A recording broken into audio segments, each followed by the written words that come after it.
ഒന്ന് തുറന്ന് നോക്കാവേ, എന്തോ ഇല്ലയൊന്നും അറിയാവില്ല. അതെ വെന്തിരിക്കുന്നു കണ്ടോ, പാകത്തിന് സൂപ്പറായിട്ടുണ്ട്. വട്ടയപ്പം. അപ്പം നമ്മൾ ഉണ്ടാക്കിയ വട്ടയപ്പം നമ്മൾ മുറിക്കുകയാണ്. ഹലോ ഫ്രണ്ട്സ്, എല്ലാവർക്കും സുനിൽ ആൻഡ് ഏവൽ വ്ളോഗ്സിലേക്ക് സ്വാഗതം. നമ്മൾ ഇന്നൊരു പലഹാരമാണ് ഉണ്ടാക്കാൻ പോകുന്നത്, നമ്മുടെ വട്ടയപ്പം. അപ്പം നിങ്ങൾക്ക് എല്ലാവർക്കും അറിയായിരിക്കും, കേട്ടിട്ടുണ്ടായിരിക്കും വട്ടയപ്പം. നമ്മൾ ആ കോട്ടയം സ്ഥലത്ത് വട്ടയപ്പം എന്നാണ് പറയുന്നത്.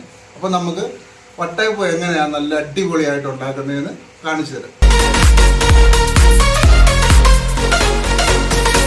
അമ്മ, ഇപ്പം നമ്മൾ ഈ വട്ടയപ്പത്തിന് എന്നാക്കിയാ അമ്മ എടുത്തേക്കുന്നത്? അത് നമ്മളെ 1.5 നാഴി അരി പിന്നെ തലേ ദിവസം വെള്ളത്തിലിട്ട് അരച്ചു വെക്കണം. എന്നുവെച്ച് രാവിലെ അത് എടുത്ത് അതിനകത്ത് ഇത് ചെറിയൊരു തേങ്ങ ചിരണ്ടി അരച്ചതും തേങ്ങായും ജീരകവും ചുമന്നുള്ളി ഇത്രയും സാധനം ഇതിനകത്ത് നമ്മൾ അരച്ച് ചേർത്തേക്കുക. അരച്ച് ചേർത്തിട്ട് നമ്മൾ ഇനിയും ചെയ്യാൻ പോകുന്നത് അതിനകത്ത് പാകത്തിനുള്ള ഉപ്പ് ഒഴിക്കണം. ഈ ചെറിയ സ്പൂണിന് 1 സ്പൂൺ ഉപ്പ്, അത് മതി, അത്രയും മതി. അതുപോലെ തന്നെ നമുക്കതിന് മധുരത്തിന് വേണ്ടിയിട്ട് ഈ ഒരു ചെറിയ ഗ്ലാസ്സിൽ 3/4 ഗ്ലാസ് പഞ്ചസാര അത് ഇതിനകത്തേക്ക് ചേർത്ത് നല്ലതുപോലെ യോജിപ്പിക്കണം, ഇളക്കി നല്ലപോലെ ചെന്നേരം ഇളക്കണം. നല്ല ആ പഞ്ചസാര അറിയുള്ളൂ, അല്ലെങ്കിൽ ചേരുള്ളൂ. അത് നമ്മൾ നല്ലപോലെ ഇളക്കി ചേർത്തതിന് ശേഷം നമ്മൾ ഇത് ഏലക്ക പൊടിച്ചതാണ്, അതിലൊരു ചെറിയ ടീസ്പൂൺ ഉണ്ട്. ഇതും കൂടി ഇതിനകത്തോട്ട് ഇടണം. അന്നേരം രുചി കിട്ടാൻ വേണ്ടിയിട്ടാണ്. വട്ടയപ്പത്തിന് രുചി വേണ്ടേ? പിന്നെ വട്ടയപ്പത്തിന് ഒരു രുചി വരാൻ വേണ്ടിയിട്ടാണ് ഇത്തരം സാധനങ്ങൾ ഇതിനകത്തിട്ട് നല്ലതുപോലെ ശകലം നേരെ ഇളക്കി യോജിപ്പിച്ച് നമുക്ക് അത് പ്ലേറ്റിനകത്ത് ഒഴിച്ച് അടുപ്പെടുക്കണം. ഇതിലേക്ക് അരി അരച്ച് വെക്കുമ്പം ശകലം ഈസ്റ്റും കൂടി നല്ലപോലെ കലക്കി വേണം ഈ മാവ് വെക്കാൻ. എന്നാലേ രാവിലത്തേക്ക് നല്ലപോലെ പൊളിച്ച് വരുള്ളൂ. ഇനി നമ്മളിത് അടുപ്പയിലേക്ക് വെക്കാൻ പോവുകയാണ്. അപ്പം നമ്മൾ ഇഡ്ഡലി പാത്രത്തിനകത്ത് 2 കപ്പ്, അതായത് ഒരു 1.5 ലിറ്റർ വെള്ളം ഒഴിച്ച് തിളപ്പിച്ചു.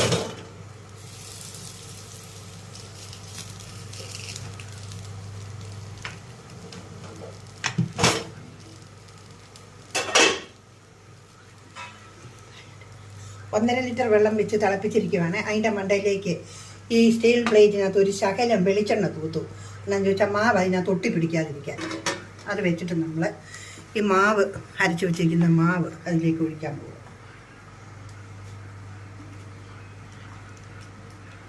അത്രയും ഒഴിച്ചാൽ മതി, അല്ലെങ്കിൽ അതിനകത്ത് കവിഞ്ഞ് നിൽക്കും.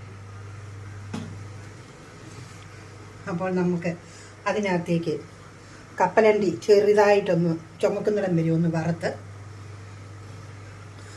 അതും ഇടയ്ക്കിട്ട് കൊടുക്കണം. പിന്നെ മുന്തിരിങ്ങ അതും ചെറുതായിട്ടൊന്ന് വറുത്ത് അതും കൂടി ഇതിനകത്തേക്ക് ഇട്ട് കൊടുക്കണം.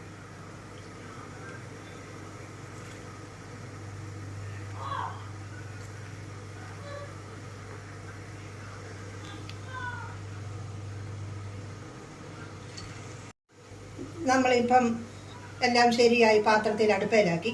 ഇനി ഇത് മൂടി വെച്ചിട്ട് തീ കൂട്ടിയിട്ട് തീ കത്തിച്ച് ഒരു 10 മിനിറ്റ് സമയം കഴിയുമ്പോൾ തുറന്നു നോക്കണം. 10 മിനിറ്റ് സമയം കഴിയുമ്പോൾ തുറന്നു നോക്കുമ്പോൾ ഇത് വെന്തിരിക്കും. നല്ല അടിപൊളി നല്ല അടിപൊളി ഒരു വട്ടയപ്പമായിട്ട് കിട്ടും. എല്ലാവരും ഇതുപോലെ ചെയ്ത് നോക്കണം. ഒന്ന് തുറന്നു നോക്കാവേ, എന്തോ ഇല്ലയൊന്നും അറിയാവില്ല. അതെ വെന്തിരിക്കുന്നു കണ്ടോ, പാകത്തിന് സൂപ്പറായിട്ടുണ്ട് വട്ടയപ്പം.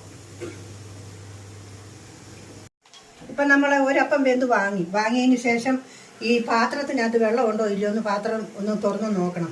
വെള്ളം കുറവാണെങ്കിൽ അടുത്ത അപ്പം വെക്കുന്നതിന് മുമ്പായിട്ട് വെള്ളം ഒഴിച്ച് തിളപ്പിക്കണം. അതിന് ശേഷമേ വെക്കാവൂ. അപ്പം നമ്മൾ ഉണ്ടാക്കിയ വട്ടയപ്പം നമ്മൾ മുറിക്കുകയാണ്.